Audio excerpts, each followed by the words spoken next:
What's good, y'all? Welcome back to the Verdependent podcast, where we depend on the Verde and Black for our everyday vibes. This week, we digest Austin's loss in Houston, look ahead to our home matchup against Minnesota and the first team's return to Open Cup action, and welcome Max Palmer from Nutmeg Soccer to discuss all things U.S. soccer before closing out the episode with a stoppage time rundown of the hottest Austin FC, MLS, and World Footy storylines of the past week. If you aren't already, consider subscribing to our podcast and leaving us a review, possibly even sharing these episodes with a friend. I'm Logan Bartlett. What's up, everyone? This is Paul Fletes. And let's get straight into it, man. We got a game this weekend, Open Cup, and midweek next week. Let's get some preheated takes going. Start us off, Paul. Yeah. So I'm actually just looking straight ahead to the next game against Minnesota United, and I have Austin FC posting an XG of greater than 2.0 against the Loons.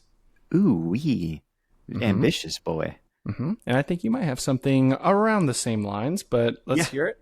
These two are very complimentary, and we're definitely going all in on this take. My preheated take is that Austin will register more than 15 shots on Saturday. Yeah, just shots, not necessarily shots on target, just shots. Give yourself an out there. I like it. Yeah, I know. Yeah. I'm really, we're really going all out on this. We're going to score some goals. Take. But first, let's talk about Houston, man. Do we have to? We need to, even just for a few minutes. That's probably all you'll get. Let's be real. Yeah. Austin struggled in its first Copa Tejas matchup of the year at Houston Dynamo. The negative stands out on the night. Brandon Vasquez out due to illness. Danny Pereira picks up an injury in the 29th minute. 5 yellow cards on the night across the squad. Are there any positives to take away from this match? I mean, I would argue that if I'm being, optimistic, I would say Austin versus Houston, there were still plenty of opportunities throughout the match to, get a goal. It was just a matter of, kind of the narrative of the whole season so far, which is just the ball being an inch or two away from actually going in the net or, just these chances that aren't going in. But the chances are being created still, and I think that's the takeaway for me. And yeah, I would argue that, upon my rewatch, I would agree with a lot of people's sentiment that, the first half was pretty stagnant for the most part. And I have a question though, man. I feel like midfield though, I've heard more this week than ever before that it's like our midfield is just so trash. And I slightly disagree because I think we're still kind of finding ourselves in opportunities to like advance, whether that's, Owen kind of being up higher ahead of that midfield trio. And I think Savovic is still doing good for the most part in terms of holding up, in that 6 role. But yeah, what are your thoughts on this? Our midfield is Duke. I mean, I think we lost quality that we were used to in the midfield, right? When we look at historically in Austin's history, for the last 3.5 seasons, we had Sebastian Driussi, at least the 1 year, one of the best DPs in the league, if not one of the most impactful throughout. Danny Pereira, who has consistently gotten better and better year after year and has generally been a plus for this team game in and game out. And then Alex Rink, right, who was a reliable 6, reliable defensive presence, reliable captain for the club.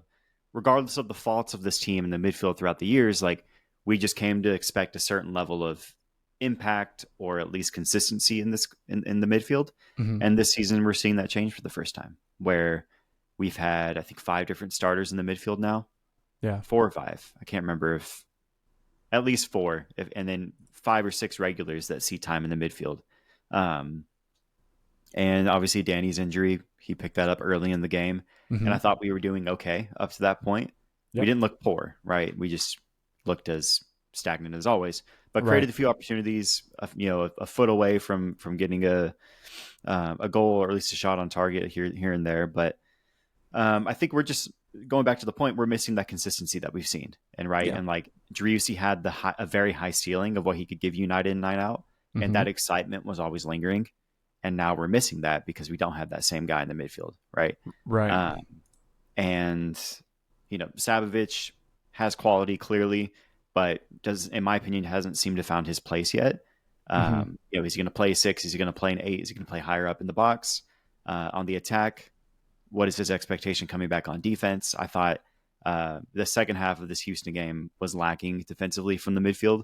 You look at a lot of those attacks that Houston got all the way deep into the box or to the byline, and there's a huge gap between Sabovic and Ilie or eventually Dubrsarski and the back line, right? And that's where that Houston got a lot of their dangerous opportunities, is right there at the top of the 18-yard box. So, yeah, it's just kind of people figuring out their role still, and just new faces, a different floor and ceiling of this midfield from what we've been used to. And it's change, and I think they didn't play well last night, but I wouldn't say that they're shit collectively. Owen Wolff is still very talented. Danny Perez, Pereira is really talented. Obviously, Ilie is a consummate vet. Nico Dubrsarski has potential. Sabovic looks like a solid player. Just not enough time yet, and consistency among those guys. Yeah, because I think the last point I would argue, I guess, this is kind of counter the question that you originally asked, which was positives of the game. The fact that our front three is just still struggling, 10 games in, to generate consistent touches in the opponent's third. I can see where that, fans are starting to lose their patience. We're just about a third of the way in. And so, I think that's very fair.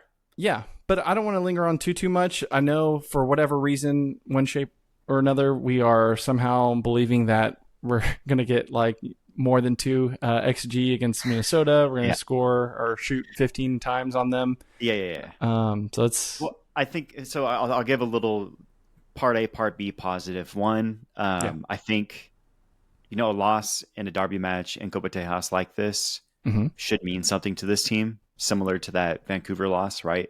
This should be one of those moments where the team comes out of it and says, hey, this is not good enough. And we have to come out and prove that we're better than this next weekend, right?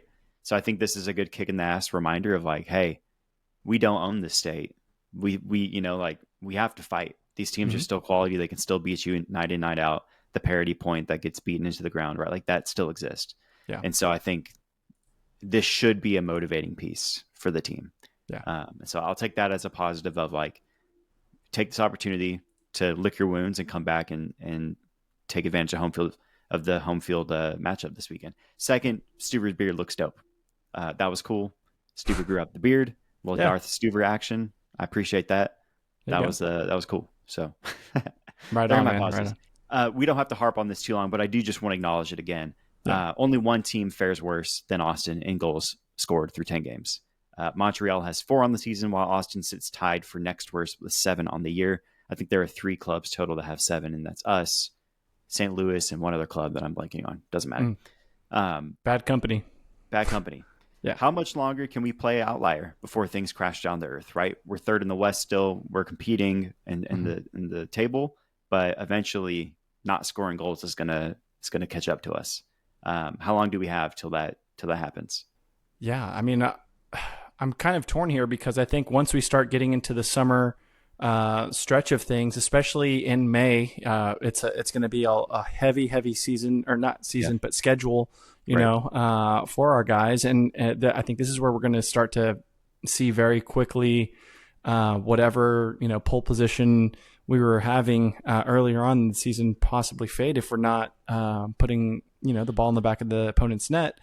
Yeah. So I don't know, man. I would venture to say the end of May, I think is going to be maybe where that runway will get us. And then from there on, if we're still well within the playoff spots, I think it's going to look a lot better for us by that point. But other than that, we just got to start scoring. Yeah. I'm in the same boat. Starting this weekend, we have a pretty tough gauntlet all the way through All-Star Weekend in July. Yeah. It's about just over 2 months straight, especially if we keep making it, or if we play well in Open Cup, right? That's just going to add more games. And so, I'm the same boat as you. Like by the end of May, if we haven't figured it out, we're going to start dropping down the table pretty quick. And the other thing to point out, again, injury wise, we've been fortunate. I say fortunate that it's only really hit, Dessler. Just a couple of people. Is Yeah. like Dessler's on the way back. Danny's going to be out for some time. I don't know how serious that injury is, Mhm. um, but ultimately, kind of like what you were saying a few weeks ago, man, we are one CB falling out short of this all unraveling and all this defense is Yep. holding us in. Starts to really start getting Yeah. troubled. Right. Especially with, and I don't want to harp on the midfield anymore, but like it's very clear that our midfield doesn't have the confidence and or trust in the attack Mm-hmm. to orchestrate. A lot of our offense comes from Bukhari creating something and or Right. crosses coming from our fullbacks, right? Yeah. There's not much creativity coming from our midfield offensively. Owen Wolf obviously got his stats early, but a lot of it was from those more advanced positions in those Mm-hmm. spaces in the field that Bukhari or a fullback would occupy normally. It's not coming down the channel of the field. So, Yep. with that not being good, and having to rely on the fullbacks a lot for our offense, we're playing a risky game Yeah. defensively. Let's look at Minnesota, though.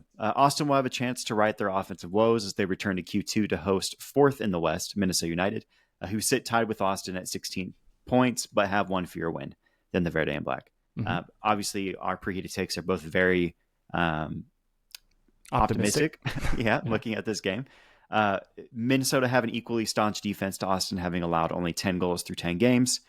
Do you think Austin can do the unthinkable and dominate a win at home at Q2 Stadium? Yeah, I mean, I would say looking at Minnesota's form, which I think is going to be the most informative for fans that are interested in this outcome. They also got a little bit of a shellacking by Vancouver, 3-1, not nearly as bad as ours, but still a loss nonetheless. But I think the bigger question is going to be, can we hold Tani Aluese, from scoring? Because right Right. now he's their leading goal scorer with 5, and early on he looked to be a serious contender for Golden Boot. And it's kind of slowed down a little bit for him now, but definitely one of the bigger threats, for Minnesota. So, Yeah. yeah, I don't know, man. I think to answer your question though, this is ripe for Austin to bounce back, like you were saying, against a team also suffering from a loss, and hopefully, when we played when we played Galaxy after the loss from Vancouver, we posted a XG of over 3 goals, Yeah. and Yeah. so for that result to only end up 1-0, it was what it was, but we still got a win. Yes. I'm looking for something kind of similar Yeah. this Saturday. Yeah. And that's pretty much the same answer that I have, right? I'm expecting the Houston loss to mean something to these players. Mm-hmm. And I'm expecting them to come out and play very well. And I think we have the opportunity to finally get a dominating win, which I would argue we haven't seen yet this Yeah. season. The San Diego game was good, but it's our only multi-goal game of the year through 10 Right. games. So, lastly, you mentioned form. Looking at Minnesota, and Mm-hmm. they're undefeated on the road since their season opening loss at LAFC. Mm-hmm. You spoke a little bit about this already, but what do you think the key to success is for Austin to maximize this home field advantage? Yeah, just to echo again, keeping their attackers at bay. Also, like Kelvin Yeboah is also a really forward-thinking player, and I really hope that our defense is ready. Because I will say one of the negative things that I saw from the Houston match was that we were giving up a lot of that space to the oncoming Houston attackers, and so Yeah. I would argue that this tends to be a faster front three than we've seen so far, and so how we cope with that is going to be paramount to kind of keeping them at bay and us on top. Yeah. No, I think that's a fair take. And I think for me, I wouldn't say the opposite necessarily, but Mm-hmm. I want to see, pressure. I want to see the team apply pressure, keep their foot on the gas, create opportunities, look to move quickly and create something in the counter, press, a heavy press, keep this team from being able to sit with the ball and drain the clock Yeah. and really try to force a mistake and get early goal. And then just keep making chances, keep testing Dane St. Clair. That's his name, right? Yeah, In the wide, Dane. like, yeah, Dane. Yeah. Keep testing St. Clair. He's a great keeper. He's having a good season so far. Test him, make him work for the clean sheet, and see if you can break out a goal or two. Yeah. And that's part of what I'm predicting with those 15 plus shots. So I'm hoping that we just come out and show some fire. I'd rather us give up a goal trying to score a goal than sit there and just, Have kind them of move through us. Yeah. Yeah, exactly. So, let's move on from this. Let's give quick predictions and we'll go from there. What do you think the score is going to be after Saturday? I've got us posting a 2. Ooh, do they score 1 or do we hold them nil? They're going to score 1. But we're going to win 2-1 for Austin FC. I was thinking the same thing, but I'm really just going to triple down on it, dude. I think it's going to be a 3-1 win. If it's 3-2, it's 3-2. Again, kind of playing into that risky offensive mindset, but yeah. I think we finally break it open. And I know I've said that maybe 5 times now this season, but I think we finally do. I think it's like kind of make or break. You have to do it, or we're just going to resign to the worst offensive season in the history of the league. Yeah. So, you got to do it. You just have to do it. Take the risks, score the goals, make it happen. And I think it's probably going to be on the back of Uzuni. I think Uzuni's here to actually, he's trying to make well on his promise to start the year, and break records, score goals. And I think he's going to really. I'm hoping. Dude, you're manifesting a lot here. I like I want the team to take this loss seriously. I want Uzuni to approach Estevez and be like, "Yo, this system isn't working for me. You got to get me the fucking ball. Give me the ball, right? I got to get the ball in space. I got to be able to create." And I think in some way we see that become an option. With Danny out, it opens the door for Mirto to play the 10 potentially. Not to say that it's going to happen, but it opens the door to all of a sudden the lack of depth and creating out of the midfield. And so we could see a guy like Uzuni fill in that space. And depending on Vasquez, how sick he actually is, maybe he's still out this weekend and Uzuni's playing a false nine. It doesn't matter. I think it's going to be on the back of Uzuni. That's our chance to turn this offense around. And so I hope I'm manifesting a lot here. Let's look at halftime. Yeah. Austin make their return to Open Cup play after Austin FC 2 took the first team's place in the 2024 competition. Many will also recall, looking back at 2021 version of the Open Cup, that it was canceled due to the pandemic. So this is really Austin's third time in 5 years participating in the oldest soccer tournament in the U.S. So let's look back at their only 2 runs in the tournament to date. In 2022, Austin was a surprise contender for the MLS Cup on the back of MVP candidate Sebastian Driussi. Austin were sitting at 4 wins, 2 draws, and 1 loss in league play as they entered the round of 32 of the Open Cup, and were on the heels of a certified club classic 3-2 comeback, defeating DC United on the road in what would be affectionately known as the Pollo game. Just 4 days later, hundreds of Austin FC fans made the hour-long trip to Toyota Field to face a San Antonio FC team that would go on to hoist the USL Championship trophy just 6 months later. Paul, take us through what happened in this fateful night in San Antonio in our Open Cup debut. If folks that remember that legendary 420 game, if I'm not mistaken, that was also the match where a lot of supporters ended up trying to sneak in kazoos. Do you remember this, yes. Lobar? Yep, this is the game. That's right. The kazoo game. A lot of folks did sneak in kazoos. Yeah. I being one of them. Yeah.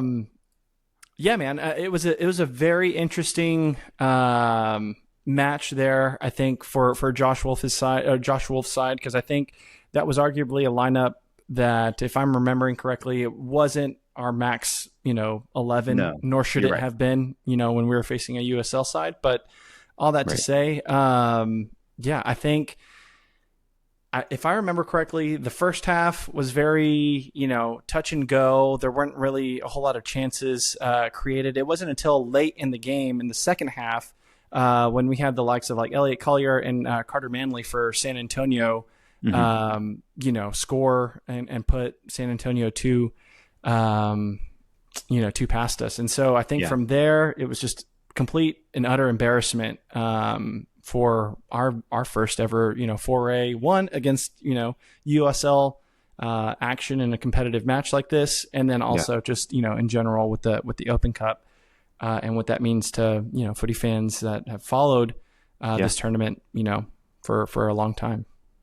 Yeah, I think I mean, the stats kind of play the picture, obviously the vibes too, but statistically you look at it and like you said, the first half was slow. No Mm-hmm. goals on either side, 0-0 going into halftime. Fans may be getting a little nervous, just be Mm-hmm. like, "Oh, shouldn't we be winning by now?" And then we come out right away in the second half. Diego gets a goal in the first couple minutes and puts us That's right. I ahead. forgot about him. Yeah. Yeah, puts us ahead. And then to your point, right, the San Antonio Defender of the Year, I'm not mistaken. No, that's the striker. Defender of the Year was what's his name? Doesn't matter. Different center back. Mm-hmm. They're one of their strikers comes in, gets a goal, and then one of their center backs gets the game winner in extra time.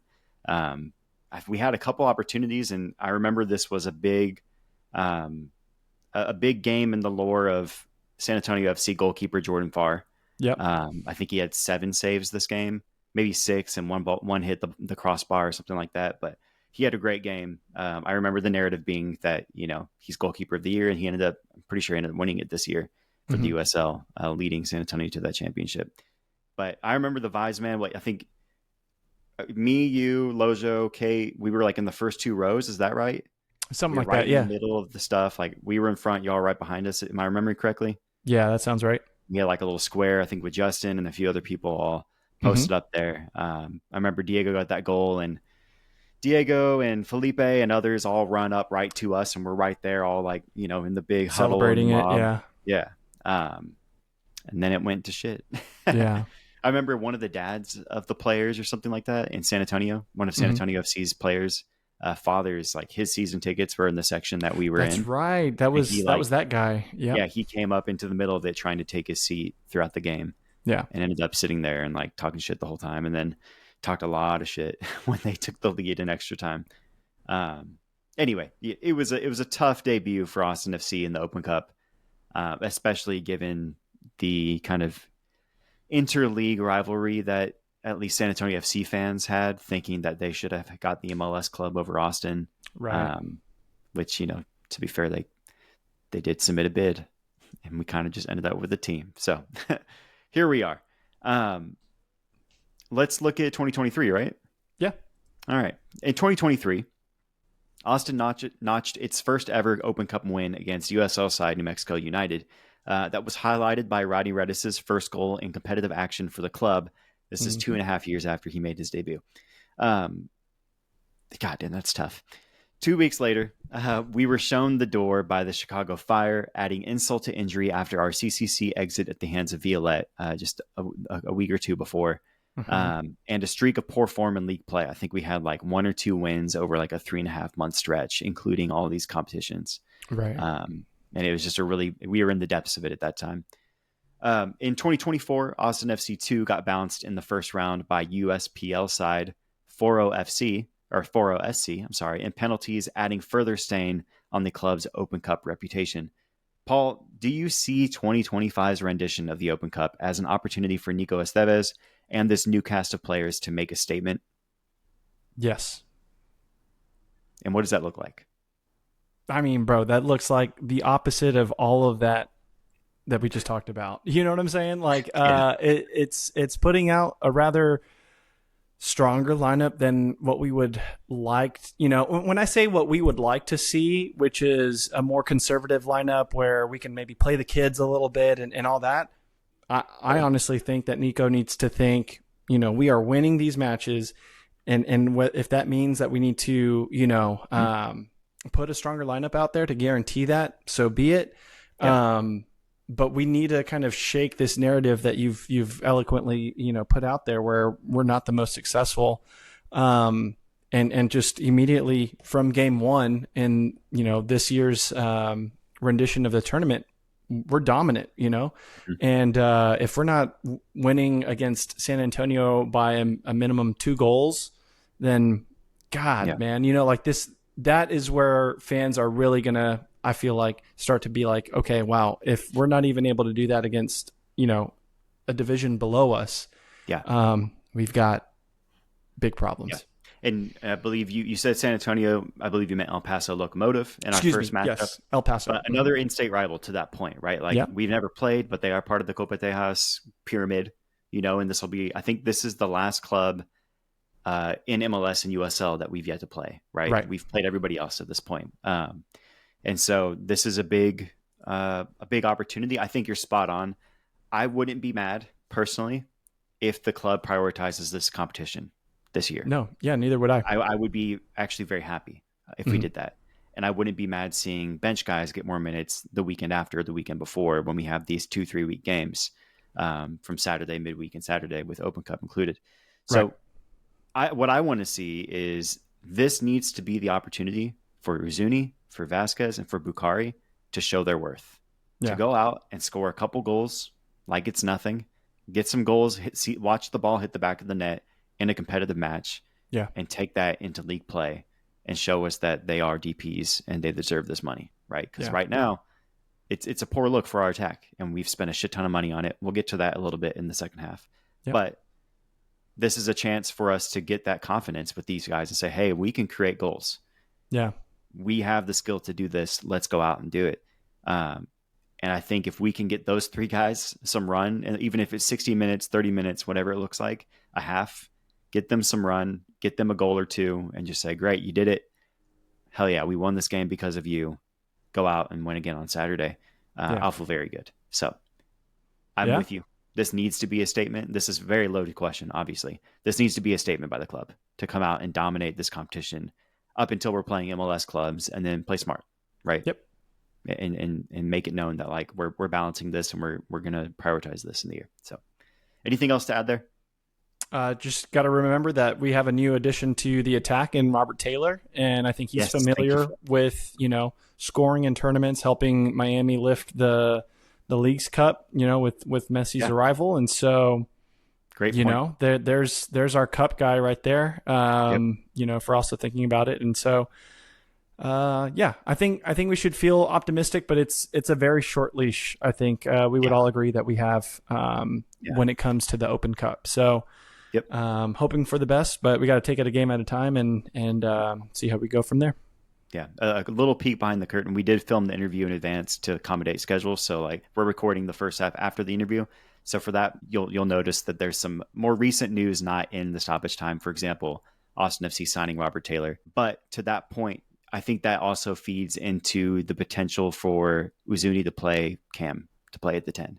Sure. Because now we have Hader, Bukhari, Robert Taylor, and Vasquez and Rubio, all that could fill those three spots up top, and give Uzuni some run in the midfield potentially, right? Mm-hmm. Not that we will see that, but it just gives us the opportunity to see something of that nature. So, let's take a quick break, and then we'll be joined by Max Palmer from Nutmeg Soccer to discuss U.S. soccer, MLS, and all the other things going on with their newsletter. So.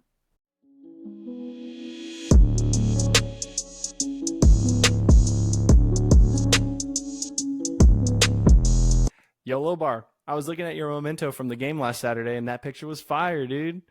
Why don't you talk to the people and tell them about their new favorite app? For sure, man. Memento is your sports scrapbook for Austin FC. Your games, your stats, your scores, a memento for every moment. Every memento is yours to personalize. Add your photos from Q2, tag the homies, and relive your unique experience. Every memento is packed with stats, so watch as your sports history grows as you add a memento for each game. From Austin FC to NWSL and NCAA to the Premier League, NFL, and NBA. Track your fan experience from the palm of your hand. Help the pod out by downloading Memento today. Follow the link in our description or on our socials to start tracking your mementos. Thanks.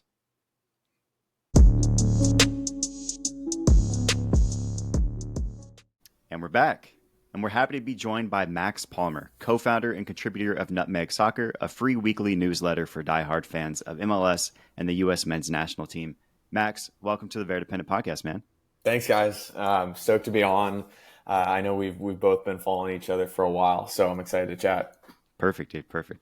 Well, let's start with the story of Nutmeg Soccer. How did you come to be? What do you strive to provide readers of the newsletter?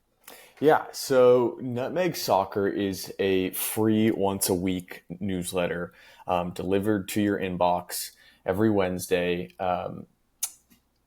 summarizing American soccer, specifically Major League Soccer and the U.S. men's national team.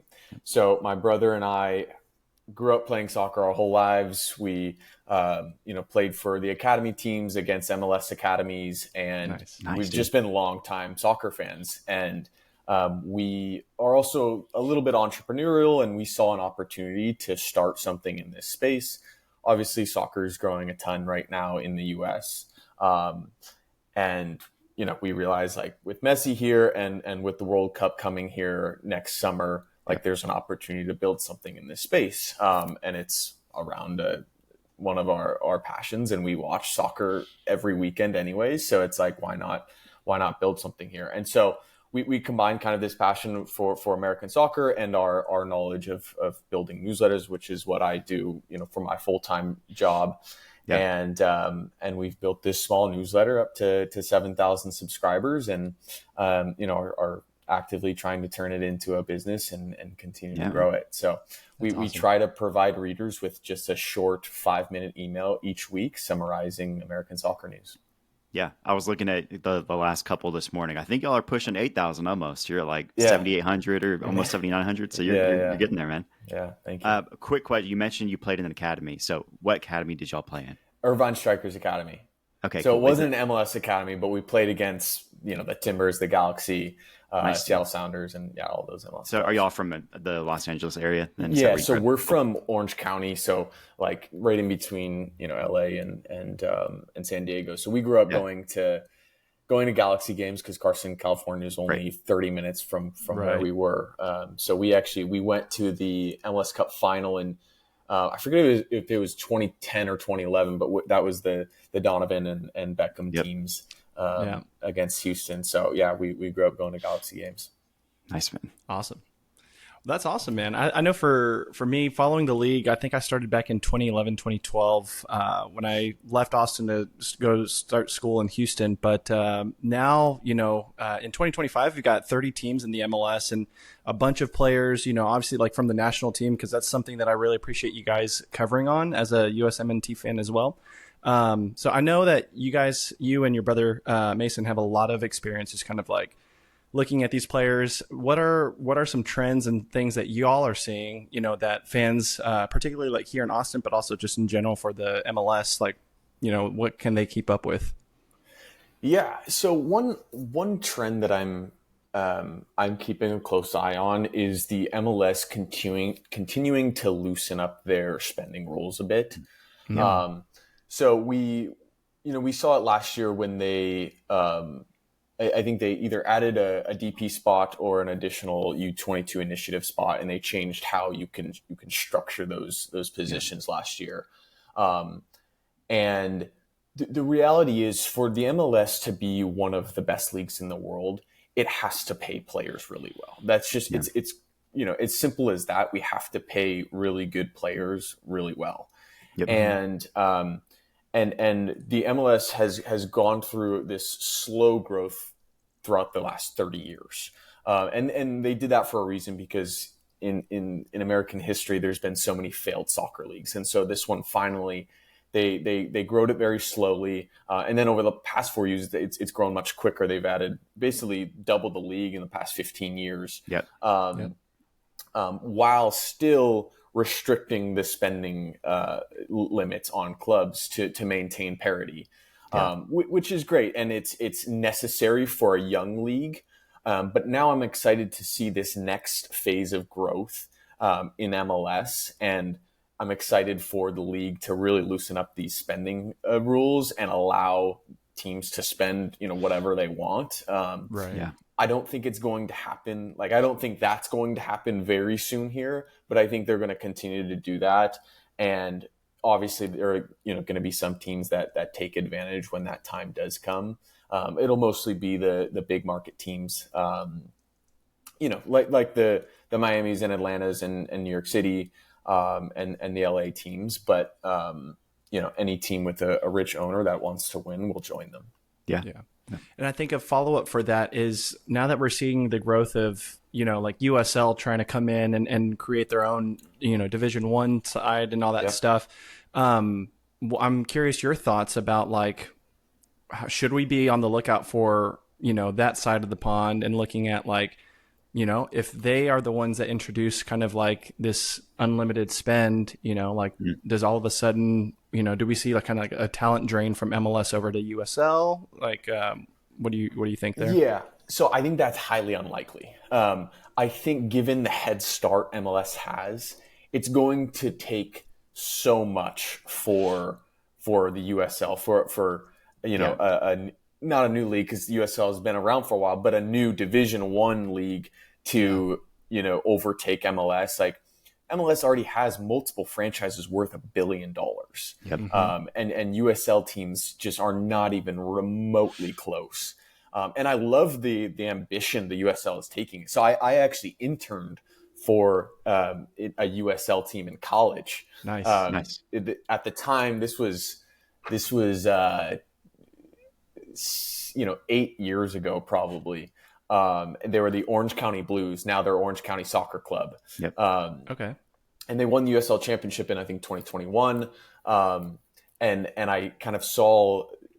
I guess I'll go off on a little tangent here, but like when I was an intern with them, they were playing at Irvine, UC Irvine campus, and the stands were barely full and it was very small. And then they had a new owner purchase the club, and now they're playing at the Orange County Great Park, and they're selling out the stands, and it's like incredible to see what can happen with these low level clubs when a good owner comes in and puts in money. So I'm so excited about what's happening in USL, and I think it's phenomenal to have a healthy lower level soccer system in place in any country. But I think there's almost zero chance that the USL will actually compete with MLS. Yeah, Valid. there's a lot of reasons for that too, right? The market that MLS has already. We have all the biggest markets in the country, right? In MLS, you need insane ownership value to come in and take over. To kind of what you're saying with Orange County, right? The right ownership, enough money to spend a bunch. It'll be interesting, but it would take a long time, I think, to take over MLS or make a dent. And part of that, I mean, you mentioned this already with the restructuring of contracts and the DP, the 3-3-4-2 option that they have now. Yep. The league is in a promising era of DPs. Guys like Kevin Danke, Lot Loth, Evander, and more headlining. A lot of guys that have been in the league already still showing out. They're headlining this new era of DP. Austin FC's history with DPs has been more miss than hit. I mean, we know that firsthand. Yep. But with the likes of Osman Bukhari, Brandon Vasquez, and Mirta Uzuni all joining the club for a club record fee, over replacing each other for a record, many in Austin have hope. Granted, the start of the season has been a little tough, but how would you say Austin has fared with DPs compared to other teams around the league in recent years? Yeah, I think if you look at the history of DPs, like it's not just Austin that has struggled. It's the entire league, actually. Yeah.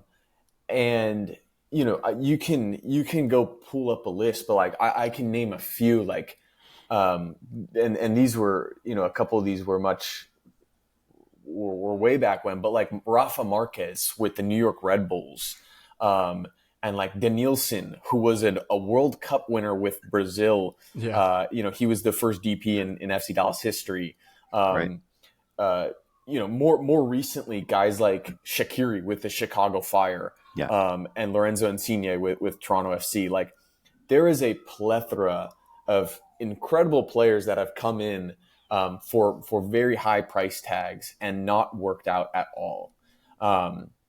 So in terms of Austin, like they're really, I think they're just kind of on par with the rest of the league for the most part. Right. And so, another thing, I think with these three current guys, is like, you have to be patient. And it's hard for, it's hard for fan bases to be patient when, and for owners as well, to be patient when, owner cuts a $30 million check for these three guys at Austin, and you're expecting it to work right away, right? And so are the fans. And the reality is, like, these things take time. And you're not just seeing that in Austin. Like, look at what's happening at Atlanta right now. Like Atlanta is a complete dumpster fire this season, and it's truly incredible because they brought back Miguel Almiron. Latte Loth was the biggest signing in league history, and these players are all extremely talented, but it's still just not meshing yet. And that's similar to what's happening in Austin. And I don't know if it's a Nico Estevez thing or but before the season began, I kind of predicted like it's going to take time. And it's clearly taking more time than fans would like in both Austin and Atlanta. Yeah, definitely. Yeah, and I think to your point, bringing up your prediction that you brought back earlier this season when you were talking about Austin, I think finishing, it was 6th, I believe, if I'm not mistaken, and talking about, the uncertainties on Nico's ability to like unlock that attack. Obviously we just finished game 10 against Houston Dynamo, local rival here, and it's just one of those things, kind of what you're saying, where it's like we just have 7 goals on the year. And early on, like the defense has been kind of like the point of praise for the team, but like now we're looking to kind of, it looks like it's normalizing a little bit. So what exactly is it, that Nico brings to this Austin side, the Austin side, that led you to correctly, figure out these troubles early on in Austin's attack? Yeah, I mean, again, I don't know if it was me exactly pinpointing that it was going to be Nico Estevez's fault that this would take time, and more so just understanding that when you bring in, and it's really not just these 3 new players. I mean, there's a lot of new players. This is a revamped Austin team right now, and so when that happens, like these things just take time again. And so I don't know if it's exactly a Nico Estevez thing, although of course it's his responsibility to make this thing work along with the players. But it's more so just when you bring in this many new players to a squad, it's going to take time, and it's going to be difficult at first typically. Yeah. I mean, and that was through 10 games, right? We're still, technically we're second for now. Minnesota plays in just a minute here, so they might jump us, but we'll still be in playoff contention, right, after today. And so defensively, if we can keep up the general trend of playing good defense, barring the Vancouver game and maybe this Houston game, we've had a solid defense that's carried us this far, right? And so I think you're spot on. Of offensively, it'll take time. It's you count the days and you look at the salary that these guys are making, and time can be short sometimes in terms of how much you're giving, how much grace you're willing to give. But no, I think you're spot on there. Well, hopefully they'll figure it out by this summer, because Austin's going to be in the limelight, the star of the MLS All-Star Weekend as the host. This July, do you and Mason hope to make it out to Austin to catch the All-Star festivities? I would love to. That sounds like a ton of fun, and hopefully we can keep growing this Nutmeg thing and get more sponsors. We just had our first sponsor the other week, and so thank you. Yeah, and so we're trying to turn this into a real business, and then hopefully we can travel all around the country and do MLS stuff full time, because it'd be incredible. I'd love to make it down to Austin. Yeah. That'd be awesome, dude. We didn't ask this up front. Who's your team? Who do you follow? Yeah, I kind of grew up a Galaxy fan, right? Watching Donovan and Beckham and living right there. But now we're excited about San Diego as well. Mason, so my brother, who's the co-founder and helps me write this each week, he lives in Oceanside right now.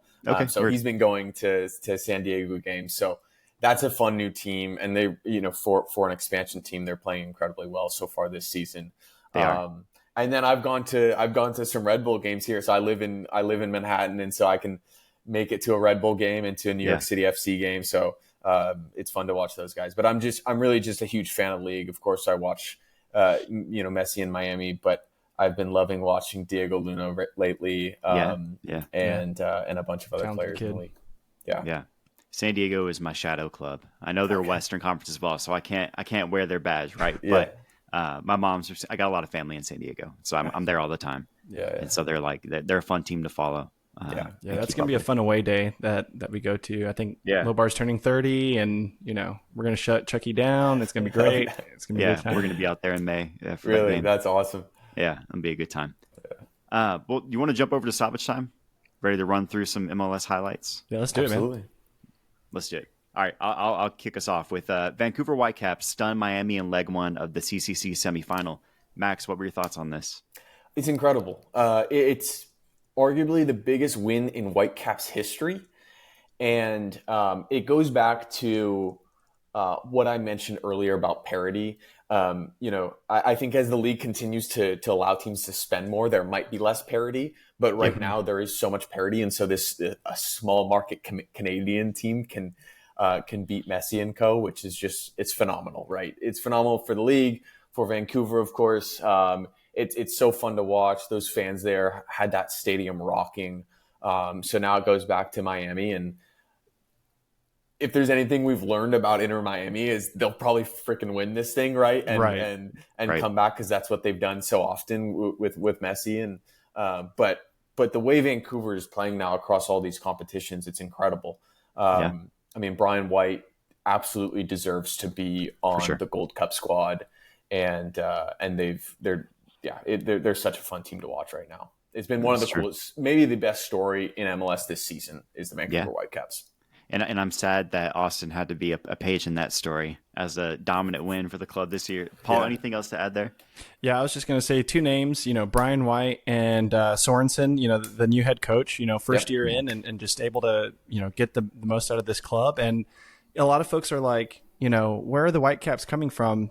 Sartini had this team going, like years at a time, and it's just like they never quite peaked at the level that they were expecting, but they've been a good side, and so I'm kind of happy for them, that they're able to kind of have this time in the sun. But I kind of hope that they beat Miami low key. Yeah, and they're on the way. Shout out to little Sebastian Berhalter, started his career in Austin. Yeah, and then looking over at the East again, so we've got Nashville defeating the Chicago Fire in record fashion, scoring a club record 7 goals in regulation. Yeah. Max, I'll go ahead and kick it off. Yeah. So I actually didn't watch this game last night. I had other plans and I regret it. But I've watched a bit of the highlights. But no, it's incredible, right? BJ Callahan beating his teacher or whatever you want to call it, apprentice Beastmaster. Yeah, exactly. Which is so cool. I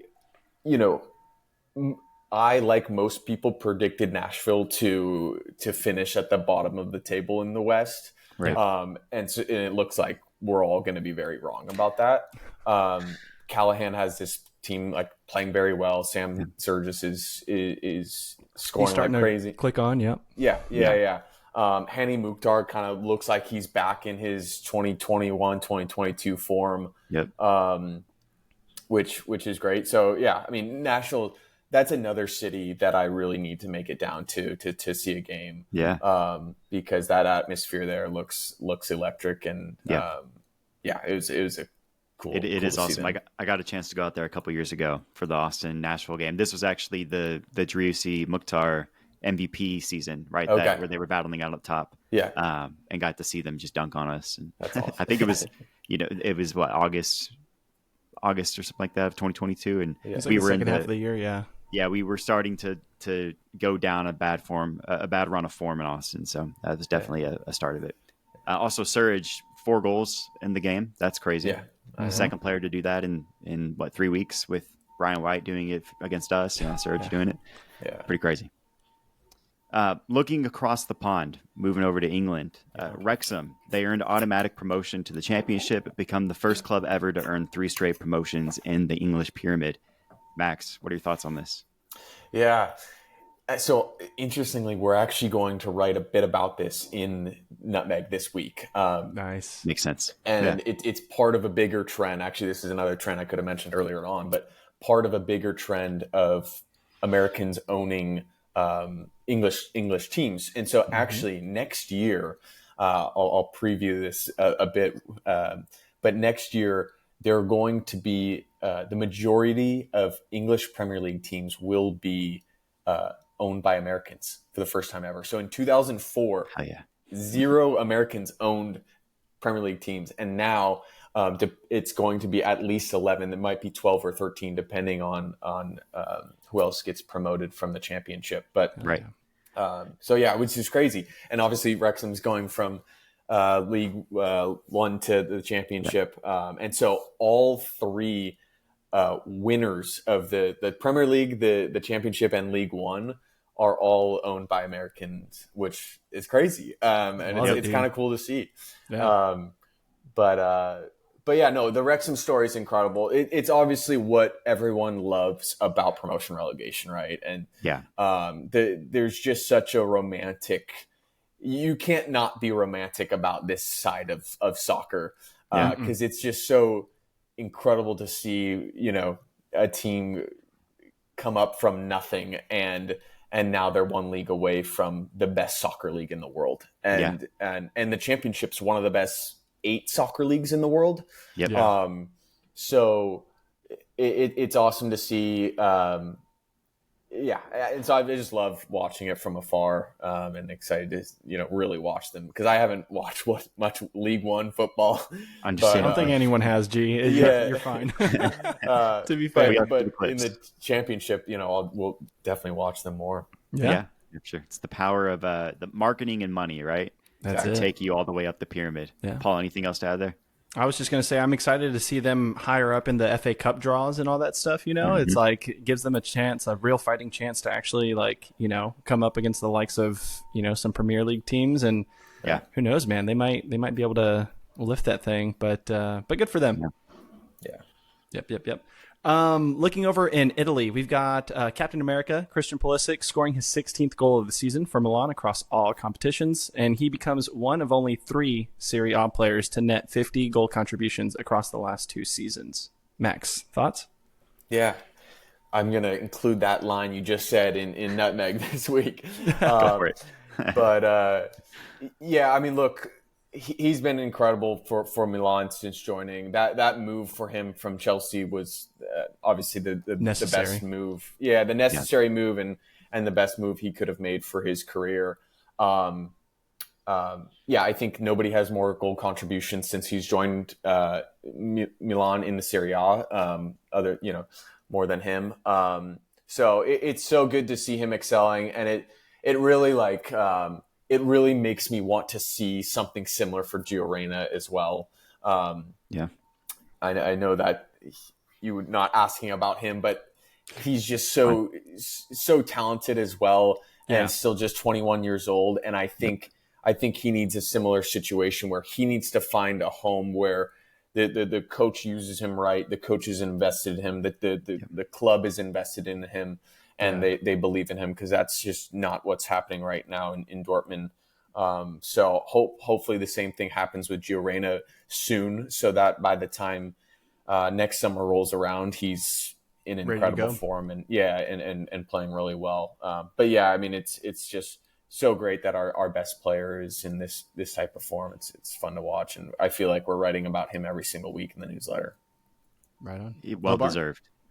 Yeah, I think as Chelsea fans, I'm happy to see Pulisic. I wish that he was the guy on loan at Milan and not João Felix, because the form is a cavernous difference between the two right now. Yeah. So I wish he was the guy coming back at the end of the season and not Felix. But shout out to Captain America. You love to see it. It's perfect timing to keep that to get the goals going again ahead of international breaks. So. Yeah.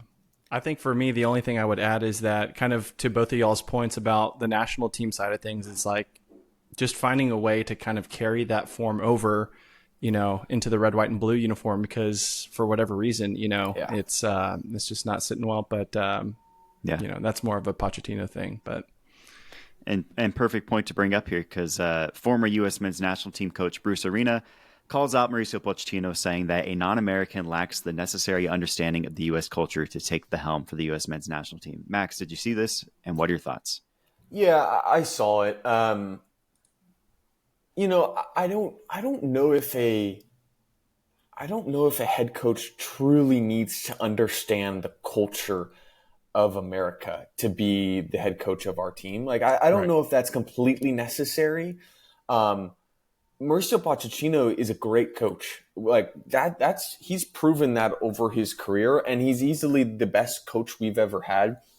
It's not quite working yet. He's only had 2 or 3, windows to actually work with this team.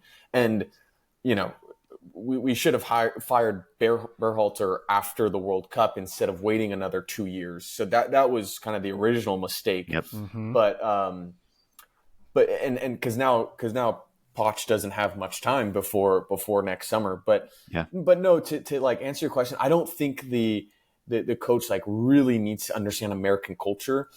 He has to understand the players and who they are and how to work well with them. But I think like we're seeing it as well in other countries like Brazil. They're very close, it sounds like, to hiring Carlo Ancelotti. Which would be I believe it's the first time in Brazil history that they won't have a Brazilian head coach. So, I don't think it's entirely necessary that he understands everything about American culture. Yeah. Also, that's an insane task for somebody. Exactly. If you want to boil it down to American soccer culture, that's one thing. Sure. But, it's America's. Yeah, and I mean, I feel like for folks that follow national, U.S. soccer, it's like that culture, in one word is mid, unfortunately, if you're looking back at it. And so like, we don't necessarily want someone that wants to kind of copy that mentality. We need someone, that brings that winning mentality into these players. And so that way it can kind of permeate throughout the U.S. soccer system and eventually, end up with success for our boys. Yeah. Yep. Perfect way to close it out. I'm looking forward to it. I mean, we have one more year, right? So there's time to make it work. We don't have to worry about a berth, right? We're in. So exactly. We're just playing to get into good form. So all right, let's close this out. We appreciate y'all kicking it with us on this week's episode of the Verdependent podcast. Max, I'm going to hand it to you first. 1, thank you for joining. And 2, tell our listeners where they can find all things Nutmeg Soccer. Yeah. Well, thanks for having me. You can go to Nutmeg Soccer. We haven't even bought the actual domain yet. nutmegsoccer.beehive.com. You can just search us on Twitter as well. That's where we're most active. Nice. But perfect. And then to sign up, you just need to subscribe to the newsletter through all we need is your email. It's completely free to subscribe. Perfect. We're both subscribed. Yes. It's a good grab bag, and honestly sometimes it informs our stoppage time because it's a good point that we find multiple times. So we appreciate that. And we're going to close the episode out real quick, and then we'll let you go just because we're recording already. I'm Logan Bartlett. You can find me at LobarVHLM. And I'm Paul Fletes. You can catch me on Twitter at PaulandrewFC. That's the government name. And then keep the chatter going online by following at the Verdependent on socials. Before we leave, we'd like to just remind y'all, if you haven't done so already, please consider subscribing to the Verdependent podcast, wherever you listen to podcasts, and leave a review and share these episodes with your friends. That's an episode, y'all. Peace. Take care.